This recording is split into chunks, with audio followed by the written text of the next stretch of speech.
ముగ్గురు ప్రధానమైన వ్యక్తులు కడప జిల్లా నుండి, అనంతపురం జిల్లా నుండి, అదేవిధంగా కర్నూలు కేంద్రంగా ఉన్న బ్రహ్మారెడ్డి గారు అనేక విషయాలు చెప్పారు.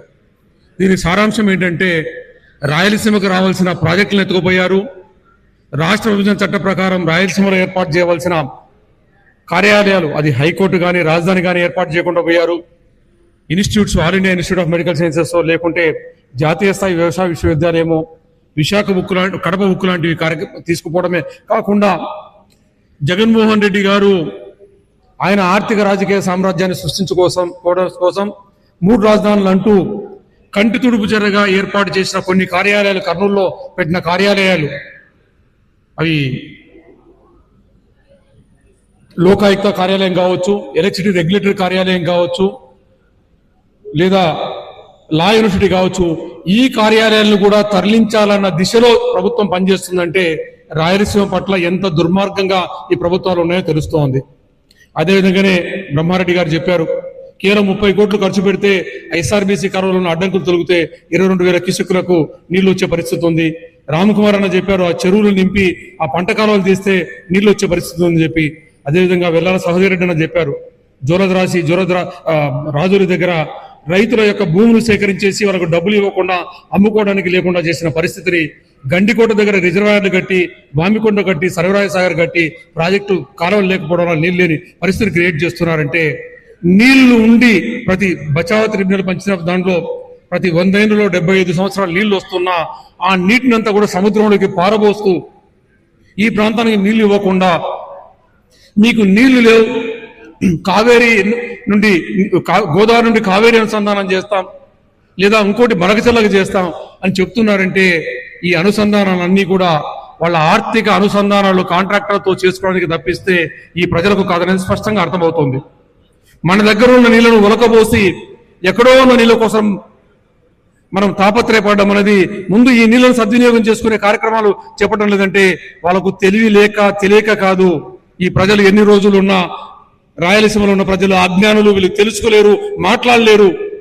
2010 సార్లు శ్రీశైలం గేట్లు ఎత్తేసి నీళ్లు కిందుకు పోస్తున్నా, కేసీకి 2 పంటకు నీళ్లు ఇవ్వమంటే నోరు తెరవలేని రైతాంగం ఉన్న రాయలసీమకు మా ఇష్టం వచ్చినట్టుగా మేము పరిపాలన చేసుకుంటామని చెప్పి 12 సంవత్సరాల నుండి ఈ పాలకులు, అది తెలుగుదేశం ప్రభుత్వం కావచ్చు, వైసీపీ ప్రభుత్వం కావచ్చు, బీజేపీతో కలిపిన ఎన్డీఏ ప్రభుత్వం కావచ్చు, చేస్తున్నారంటే చేతగాని చేవ చచ్చిన రాయలసీమ రైతాంగం, రాయలసీమ ప్రజలు ఉన్నంత వరకు ఇదే విధంగా చేసుకుంటూ పోతామని చెప్పి ఛాలెంజ్ విసిరినప్పుడు, మనకు సిగ్గు శరం ఉంటే, మనకు దమ్ము ధైర్యం ఉంటే ఈ రాజకీయ వ్యవస్థను మార్చడానికి, కొత్త రాజకీయ వ్యవస్థ రాయలసీమతో పాటుగా వెనుకబడిన ప్రాంతాలకు, లేదా పాలనా అభివృద్ధి వికేంద్రీకరణతో అన్ని ప్రాంతాల అభివృద్ధి జరగడం కోసం, ప్రజా సంక్షేమం కోసం పనిచేసే ప్రభుత్వం రాజకీయ వ్యవస్థ ఏర్పాటు చేయడం కోసం, వాళ్ళ రాజకీయ లబ్ధి కోసం, వాళ్ళ ఆర్థిక లబ్ధి కోసం, వాళ్ళ రాజకీయాన్ని సుస్థిరం చేసుకోవడం కోసం చేసే కార్యక్రమాలు కాకుండా, ఇంకొక తృతీయ రాజకీయ వ్యవస్థ ఏర్పాటు చేయడానికి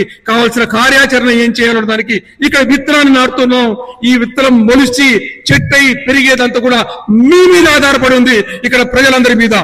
ఒక్క రాయలసీమ ప్రజలే కాదు, ఉత్తరాంధ్ర నుండి వెనుకబడిన ప్రాంతాలు ఎక్కడైతే అభివృద్ధి జరగడం లేదో, ఎక్కడైతే అన్యాయం జరుగుతుందో ఆ ప్రాంత ప్రజల మీద ఆధారపడి ఉంది. కాబట్టి మనమంతా ఇది చేయాల్సిన అవసరం ఉంది. ఈ రోజు ఇంకొక దుర్మార్గమైనది, ఈ రోజు ఇక్కడ నీళ్లను తీసుకోవడానికి కావాల్సిన నిర్మాణాలు ఒక 1500 కోట్లు ఖర్చు పెడితే 5 లక్షల ఎకరాలకు నీళ్లు వస్తాయని ప్రతిపాదన పంపిస్తే, ఆ ప్రతిపాదన బుట్టదాఖలు చేసి 20,000 కోట్లు ఖర్చు పెట్టి గోదావరి మరగచర్ల తీసుకొస్తామని చెప్తున్నారంటే, వీళ్ళకు కాంట్రాక్టర్ల మీద, డబ్బుల మీద ఉన్న సంపద తప్ప ఇక్కడ దీనికి చేయాలనే ఆశనే లేదు. రెండవ కారణం, రాయలసీమకు నీళ్లు ఇవ్వకపోతే, మా చౌడప్పన్న వచ్చారు ఇక్కడ ఈరోజు, హిందూపూర్ కర్ణాటక నుండి వచ్చారు. ఆ హిందూపూర్ ప్రాంతంలో నీళ్లు రాకపోతే ఎవడన్నా వచ్చి 5 లక్షలుగా 6 లక్షలుగా పొలాలు కొంటారని ఎదురు చూస్తున్నారు, నీళ్లు రావు, పంటలు లేవని.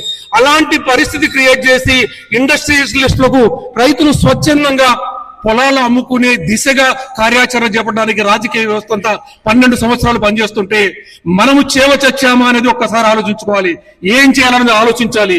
ఈ 2 నెలల కాలంలో మనం అనుకుంటున్న కార్యక్రమాలు, పంట కాలువలు చేయకపోతే ఆగస్టు 1వ తారీఖున రాయలసీమ అంతా దిగ్బంధం చేయడానికి మనం ఏమైనా కార్యాచరణ చేపడతామా అనేది గోపాలగౌడ గారు మాట్లాడిన తర్వాత పిలిచిన వ్యక్తులంతా కూడా ఒక్క మాట, ఒక్క నిమిషంలో మీరంతా చెప్పిపోవాలని చెప్పి కోరుకుంటూ